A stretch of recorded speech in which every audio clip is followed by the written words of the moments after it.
आप सभी का स्वागत है आज की इस वीडियो में, जिसमें हम अपने पेशेंट्स की ट्रांसफॉर्मेशन जर्नीज दिखाएंगे। तो ये हैं हमारे पहले पेशेंट जो अपनी हेयर फॉल की समस्या से जूझ रहे थे। तो आइए जानते हैं इनकी ट्रांसफॉर्मेशन जर्नी। यंग एज और उसी में बॉल्डनेस का पेन, कुछ ऐसा ही एक्सपीरियंस फेस किया हमारे पेशेंट ने, लेकिन उन्होंने अपनी बॉल्डनेस को बाय बाय कहकर रीगेन किया अपना कॉन्फिडेंस। मिलिए मिस्टर अंकुश कश्यप जी से, जो यूथफुल एज में न सिर्फ रिसीडेड हेयर लाइन बल्कि अपने टेम्पल्स भी पूरी तरह से खो चुके थे, जिसका सीधा असर इनके फेशियल अपीयरेंस पे पड़ा। देखिए कैसे QHT क्लिनिक के एक्सपर्ट्स ने इन्हें दी एक बिल्कुल नेचुरल लुकिंग हेयर लाइन और इनके टेम्पल्स को रिक्रिएट करके इनके चेहरे को वापस दिया एक बैलेंस लुक। तो चलिए सुनते हैं इन्हीं से इनका एक्सपीरियंस कैसा रहा और कितने ग्राफ्स ने इनके इस लुक को चेंज करने में हेल्प की। हेलो एवरीवन, मेरा नाम अंकुश है। मैं हिमाचल से बिलोंग करता हूँ। मेरा जो PRP सेशन है वो अभी मैं 4th PRP सेशन के लिए यहाँ पे आया हूँ। 6 महीने हो चुके हैं मेरे ट्रांसप्लांट को, आप चेक कर सकते हो। मेरे QHT क्लिनिक में मुझे 4000 प्लस क्राफ्ट लगे थे। तो आप चेक कर सकते हो, जैसे कि मेरे टेम्पल्स भी बनाए गए हैं, आप देख सकते हो। बिल्कुल नेचुरल लुक आती है टेम्पल्स की भी, और बाकी रिजल्ट पे आप देख सकते हो बिल्कुल नेचुरल लगता है। अभी तक मेरी ट्रांसप्लांट को 6 महीने ऑलमोस्ट कंप्लीट हो चुके हैं और मेरी 4 PRP सेशन भी कंप्लीट हो चुके हैं। मैं अपने रिजल्ट से सेटिस्फाई हूँ। जहाँ तक मुझे लगता है, मुझे नेचुरल लगता है अपना रिजल्ट। और जो हेयर्स हैं जहाँ से मतलब निकाले हैं और लगे हैं वो सेम क्वालिटी लगती है, कोई डिफरेंस लगता नहीं है सच। हेयर ट्रांसप्लांट का एक्सपीरियंस काफ़ी अच्छा रहा। जैसे 5-7 दिन के बाद मेरा जो डोनर एरिया था उसकी हीलिंग स्टार्ट हो गई थी। ऑलमोस्ट 10 से 12 दिन में प्रॉपरली हील हो चुका था। और उसके लगभग 1 से 1.5 महीने के बाद मेरा श्रेडिंग फेज थोड़ा बहुत हुआ था, और उसके बाद तो नेचुरल ग्रोथ चल रही है नॉर्मल, कोई इश्यू नहीं है। ट्रांसप्लांट के बाद भी QHT से हेल्प मिलती है। इनकी तरफ से कॉल मैसेजेस आते हैं, पूछते हैं कि किस तरह का चल रहा है, कोई इश्यू है या नहीं है। और बात करूं कॉन्फिडेंस की, तो ट्रांसप्लांट से पहले और अब में मुझे तो खुद में बहुत कॉन्फिडेंस दिखता है। जैसे ट्रांसप्लांट के पहले के 3-4 साल तो मतलब मैंने कैप रेगुलर पहन के रखी थी। अब ट्रांसप्लांट के बाद मैंने एक भी बार अभी तक कैप पहनी नहीं हुई है। तो ठीक है, अच्छा लगता है, कॉन्फिडेंस बूस्ट हुआ है। जैसे मैं किसी अननोन पर्सन से मिलता हूँ तो उन्हें जजमेंट नहीं हो पाती कि मैंने हेयर ट्रांसप्लांट करवाया हुआ है। जैसे 1-2 लोगों को मैंने खुद फोटो दिखाया तो वो पूछ रहे थे कि ये आप हो। तो मतलब इतना डिफरेंस लगता है, उनको लगता नहीं है कि ये मेरी फोटो है, काफी डिफरेंस लगता है। मैंने जो हेयर ट्रांसप्लांट का डिसीजन लिया था, जहां तक मुझे लगता है मैंने सही डिसीजन लिया था और सही टाइम पे लिया था। अभी जो मेरे रिमेनिंग जो हेयर है उनकी क्वालिटी भी अच्छी हो चुकी है, और मैंने एक बहुत अच्छा डिसीजन लिया QHT को चूज करके, क्योंकि यहाँ पे मुझे जो रिजल्ट मिले, मुझे लगता नहीं कि हर जगह पे सेम रिजल्ट मिलते हैं। अभी तक जहां तक मुझे लग रहा है रिजल्ट मेरे बहुत अच्छे हैं। बाकी देखते हैं इन फ्यूचर कैसा रहता है। सर्जरी के लिए 2 दिन का टाइम लगा था QHT में। एक दिन मेरे क्राफ्ट को पंच किया गया था और दूसरे दिन मेरे क्राफ्ट इम्प्लांट किए गए थे। तो एक्सपीरियंस बोल सकता हूँ कि काफी अच्छा रहा, काफी डिफरेंट एक्सपीरियंस था।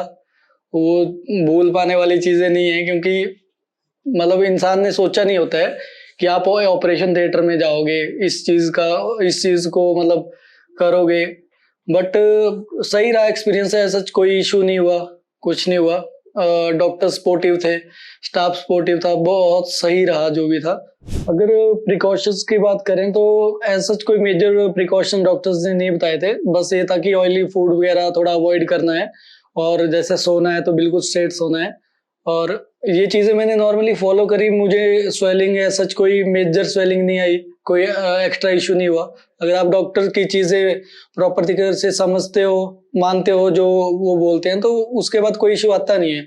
अगर आप अपनी मर्जी करोगे उसके बाद, तब तो इश्यूज आएंगे ही। बट अगर आप चीजें फॉलो करते हो और अच्छे से वो करते हो तो कोई इशू नहीं आता है। जो भी मेरे भाई हेयर फॉल को फेस कर रहे हैं, मैं उनको सिर्फ एक मैसेज देना चाहता हूँ। अगर आपको लगता है कि आपको हेयर ट्रांसप्लांट करवाना चाहिए तो आप जरूर करवाइए। कोई दिक्कत नहीं आती है, कोई इशू नहीं आता है। लोग जो बोलना चाहते हैं वो बोलेंगे, वो आपके करवाने के बाद भी बोलेंगे, वो पहले ही बोलते हैं। आपको देखना है कि आपको कॉन्फिडेंट फील होता है नहीं होता है। अगर आपके लिए ये चीज जरूरी है तो आप जरूर करवाइए, कोई इशू नहीं है। और मैं तो कहता हूँ कि QHT पे आके करवाइए, क्योंकि मेरा एक्सपीरियंस काफी अच्छा रहा। तो मे बी आपका एक्सपीरियंस भी यहाँ पे उतना ही अच्छा रहेगा। अभी तक मेरा जितना भी यहाँ पे एक्सपीरियंस रहा है, जितनी भी बार मैं यहाँ पे आया हूँ, काफ़ी अच्छा एक्सपीरियंस रहा है, एक्सलेंट एक्सपीरियंस रहा है। और अगर रेटिंग की बात करूँ तो मैं 5 में से 5 की रेटिंग देना चाहूँगा, क्योंकि स्टाफ सपोर्टिव है, मेरी जो हेयर लाइन बनी है वो अच्छी बनी है, डॉक्टर्स ने एकदम एफर्ट लगा के मेरी हेयर लाइन डिज़ाइन करी है। और जहाँ तक मैंने औरों को भी देखा है, उनके ऊपर भी उतना ही काम किया जाता है, तो काफ़ी अच्छा एक्सपीरियंस है। और इससे आगे के जो एक्सपीरियंस है वो जब मैं नेक्स्ट पीआरपी के लिए आऊँगा वो भी आपके साथ शेयर करूँगा। Thank you.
अब जानते हैं हमारी अगले पेशेंट के बारे में। क्या आप भी जेनेटिक बॉल्डनेस की वजह से कम उम्र में ही गंजेपन का शिकार हो चुके हैं, जैसा कि हमारे पेशेंट के साथ हुआ? एक तो यंग एज, ऊपर से वीडियो क्रिएटर, दोनों के लिए ही लुक्स काफी मैटर करते हैं। लेकिन पेशेंट को थी डिफ्यूज ग्रेड 3A की बॉल्डनेस, जिसमें उनकी हेयरलाइन रिसीड हो चुकी थी और फ्रंटल एरिया में थिनिंग विजिबल थी। Remaining scalp areas healthy hair growth से फुल थे और डोनर एरिया भी डेंसली पॉपुलेटेड था। अब पेशेंट के हेयर ट्रांसप्लांट को 5 महीने पूरे हो चुके हैं, जिस उनके 2600 ग्राफ्ट्स इम्प्लांट हुए थे और अब उनका लुक पूरी तरह बदल चुका है। चलिए अब पेशेंट से जानते हैं उनकी इस 5 महीने की यात्रा का अनुभव। सो हेलो गाइज, मेरा नाम है लकी एंड रिसेंटली मैंने अभी 5 महीने पहले अपना हेयर ट्रांसप्लांट कराया था from QST hair transplant clinic, जो कि हरिद्वार में। वहाँ से मैंने ट्रांसप्लांट कराया था एंड आज मेरी 5th PRP है एंड आप मेरा रिजल्ट देख सकते हो। ये मेरे 5 महीने का रिजल्ट है अभी। सो अब बात करते हैं बिफोर मेरे हेयर ट्रांसप्लांट से पहले की life and after hair transplant. तो सबसे मेजर जो फ़र्क आया वो है भाई कॉन्फिडेंस का, जो कि मैं अब अपने आप पे ज़्यादा सेल्फ कॉन्फिडेंट फील करता हूँ एंड थोड़ा बोल्डनेस रखता हूँ अपना पे, कई बार भी प्रेजेंटेशन देने का या कुछ बोलने का। बालों से देखो फ़र्क तो पड़ता है, बहुत ज़्यादा फ़र्क पड़ता है, क्योंकि जब पहले हेयर ट्रांसप्लांट से पहले जो मेरे बाल थे थोड़े पैची टाइप के रहते थे, थोड़ा गैप दिखता था। जब से हेयर ट्रांसप्लांट हुआ है तो अब मेरे अंदर पूरा वो रहता है कि हाँ I am looking good and all, तो मेरे अंदर जो कॉन्फिडेंस है फुल बूस्टअप रहता है। Now move on to the after surgery process. So जो मेरे स्टार्टिंग के 5 डेज़ थे जिसमें मेरे हेयर ट्रांसप्लांट हो रखा था और मेरे डोनर एरिया में बैंडेज थी, तो वो रिमूव करने के बाद एक बैंडेज लगी थी। बाकी 5 दिन के बाद जब मेरा हेयर वॉश हुआ तो उसके बाद मैंने डोनर एरिया देखा, जो कि थोड़ा यहाँ से खाली था, जो ट्रांसप्लांट आते। तो आई थिंक 1 महीने के अंदर मेरा डोनर एरिया पूरा कवर हो गया था, 1 महीने के अंदर अप्रॉक्स। हाँ, और जो मेरा शेडिंग फेस था वो मेरा 3 से 4 महीने तक चला, जिसमें बहुत लोग अपने होप खो देते हैं कि बाल झड़ रहे हैं। ऐसा कुछ नहीं था, मेरे को भी थोड़ा ऐसा लगा पहले कि बाल झड़ रहे हैं। देन जो QST की हेल्पलाइन नंबर है, उन्हें हेल्पलाइन जो लाइन है वो डेली आपसे आपके रिपोर्ट लेगी कि आपको कैसे चल रहा है। तो उन्होंने मेरे को बताया एंड मेरे को थोड़ा काम करा कि अभी शेडिंग फेज आपका 3 से 4 मंथ तक चलेगा। देन जो मेरा 4 मंथ तक हेयर शेडिंग फेज चला। नाउ अब मेरे जो ये वाला मंथ से मेरी ग्रोथ पीरियड शुरू हो चुका है। And I think the best decision I ever made in my life जो मैंने लिया था वो है हेयर ट्रांसप्लांट के लिए, क्योंकि मुझे बहुत लोगों ने बोला था कि हेयर ट्रांसप्लांट मत करा, मतलब अल्टरनेटिव मेथड्स ये थे कि आप ये कर लो, बट देखो वो सब टेम्पररी है। हेयर ट्रांसप्लांट मतलब ऐसा है कि अच्छे मतलब आपको जैसे मर्जी वैसे बाल मिल सकते हैं, हेयर लाइन प्रॉपर होने वाली। तो मेरे हिसाब से तो मेरा बेस्ट डिसीजन रहा कि हेयर ट्रांसप्लांट कराने का, कि जो मुझे लगता है अपने अभी करंट सिचुएशन देख के तो मेरे को तो बेस्ट डिसीजन लगा मैंने हेयर ट्रांसप्लांट करवाया। तो जब मैं अपने हेयर ट्रांसप्लांट के लिए क्लिनिक सर्च कर रहा था तो एक्चुअली जो मेरे नोन में मेरे जो भाई हैं उन्होंने भी यहाँ से क्लिनिक से कराया, जब स्टार्टिंग में क्लिनिक ओपन हुआ था उस टाइम पे। देन उसने मेरे को रिकमेंड करा कि भाई वहाँ से करा क्योंकि वो बेटर है। और एक्चुअली मैंने इनकी जब प्रोफाइल खोली तो यहाँ काफ़ी बड़े बड़े सेलिब्रिटीज़ लोगों ने यहाँ से ट्रांसप्लांट करा रखे, इंक्लूडिंग राजपाल यादव, CID की टीम में से जो भी इनकी टीम मेंबर्स है।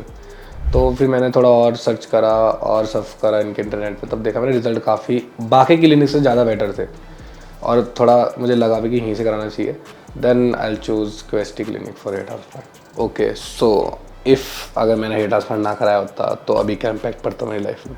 तो सबसे पहला इम्पैक्ट तो मैंने रखा सेल्फ कॉन्फिडेंस का, जो पड़ता ही पड़ता है। मैं चाहे कोई भी बोले नहीं पड़ता, ऑब्वियसली पड़ता है।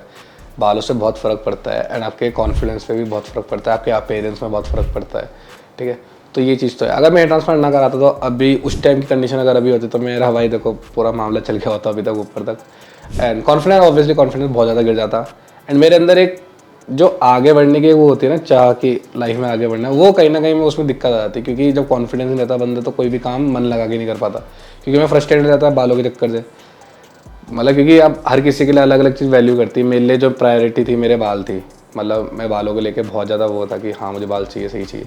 देन अगर वो इस कंडीशन के साथ चले तो मैं अभी बहुत डिस्टर्ब रहता मेंटली भी और वैसे भी फ्रस्ट्रेटेड रहता अपनी लाइफ को लेके।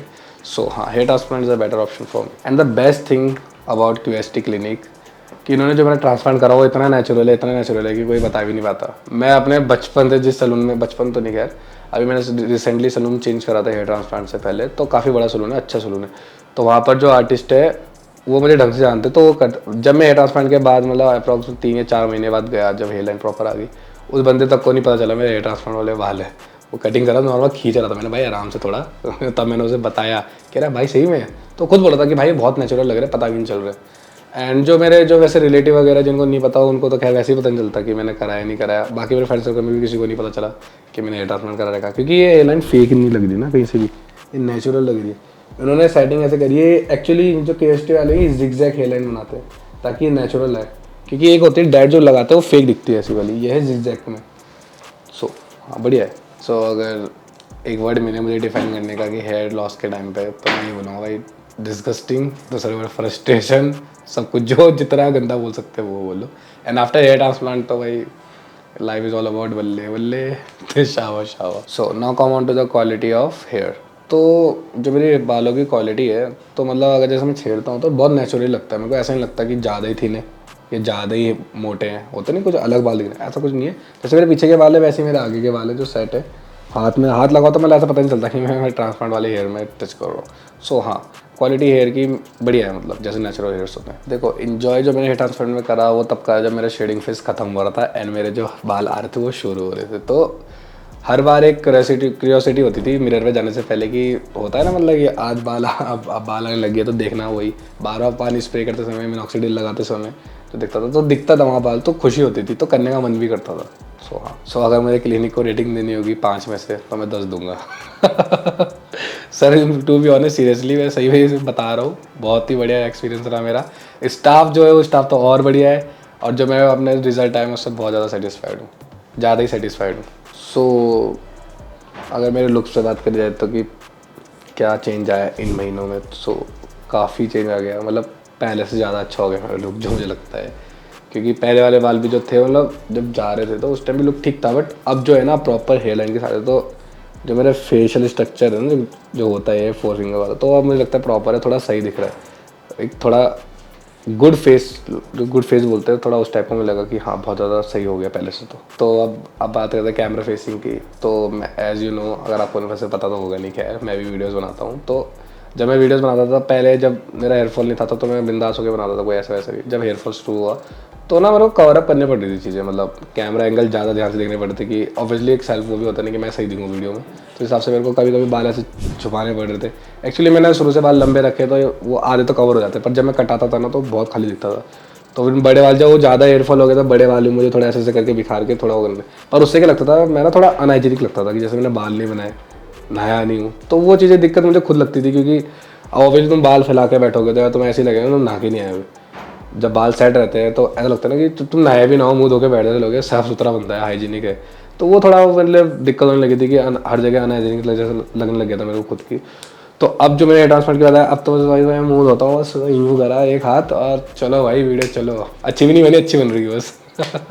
और हंसी। सो जो अभी तो मेरी 5th PRP है, तो आगे देखने के लिए आपको मेरे साथ बने रहना पड़ेगा, क्योंकि जो नेक्स्ट PRP में आऊँगा तब मेरा रिजल्ट, अब तब उसके लिए जो मेरे हेयर ट्रांसप्लांट की ग्रोथ फैक्टर है वो मेरा 2 महीने हो जाएंगे। अभी शेडिंग फेस के बाद ये मेरा पहला महीना है ग्रोथ का, जिसमें आप रिजल्ट देख रहे हो पहले महीने का। अभी मेरे 4 महीने और है, मतलब 1 साल तक रहता है ना कि ग्रोथ, जो आपके हेयर ग्रोथ का टाइम पीरियड है 1 साल होता है, तो अभी मेरा पहला महीने की ग्रोथ ही है। तो बने रहे, आगे जो PRP का होगा आपको दिखाता रहूँगा।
हेलो फ्रेंड्स, अगर आपने अभी तक हमारे चैनल को सब्सक्राइब नहीं किया है तो प्लीज इस वीडियो को लाइक कीजिए, शेयर कीजिए और हमारे चैनल को सब्सक्राइब कीजिए। और ध्यान रहे बेल आइकन दबाना ना भूलें, जिससे हमारे हर वीडियो का अपडेट आपको समय समय पर मिलता रहेगा।